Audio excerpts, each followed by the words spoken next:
ప్రభుత్వాన్ని అయితే కళ్ళు కప్పి మోసం చేశామో ఆ ప్రభుత్వానికి పట్టుబడి రోజున ఉరికమ్మ ఎక్కువ తప్పదు.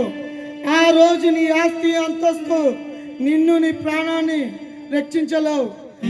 అందుకే మీరు కూడా స్మగ్లింగ్ మాని నీతి నిజాయితీగా బతకమంటున్నాను. థ్యాంక్స్ కుమార్, నిజం చెప్పావు. నువ్వు నా కళ్ళు తెరిపించావు. ఈనాటి నుండి నేను నీ అడుగుజాడల్లో నడుస్తాను. ఈ రోజు నాకెంతో ఆనందంగా ఉంది. ఎందుకో తెలుసా? నాలో ఎంత మార్పు కలిగినందుకు, అంతేకాదు నన్ను ఒక మనిషిగా మార్చినందుకు.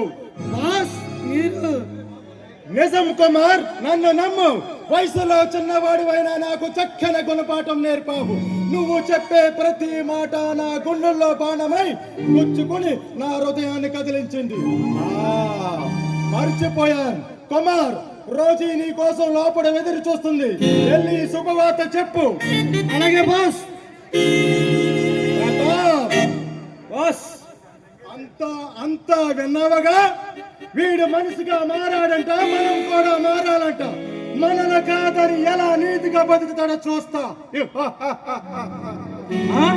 అదేవిడు బాస్, ఇప్పుడేగా మనిషిగా మారానన్నా? ప్రతాప్, నువ్వు కూడా నమ్మావా? మనలు కాదని వెదిరించిన జగన్కు పట్టిన గతే వీనికి పడుతుంది. ఈ జగదీశ్ అంటే ఏమిటో ఇప్పుడు తెలుసుకుంటారు. ఆవలిస్తే పేగులు లెక్క పడతారని తెలియదు పాపం అమాయకుడు. కావాలనే కష్టాలను కోరి తెచ్చుకుంటున్నాడు.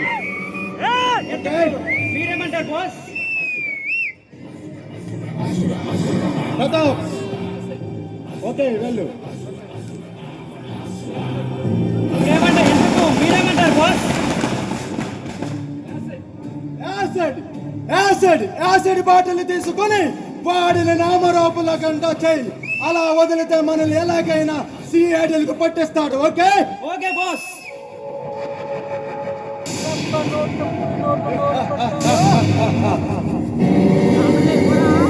డబ్బులతో సెలగాటం ప్రాణానికే మోసమని మర్చిపోయావు కుమార్. నన్నే మోసం చేస్తావు కదా. ఈ ప్రతాప్, ఈ జగదీశ్ అంటే ఏమిటో ఇప్పుడు తెలుసుకుంటారు.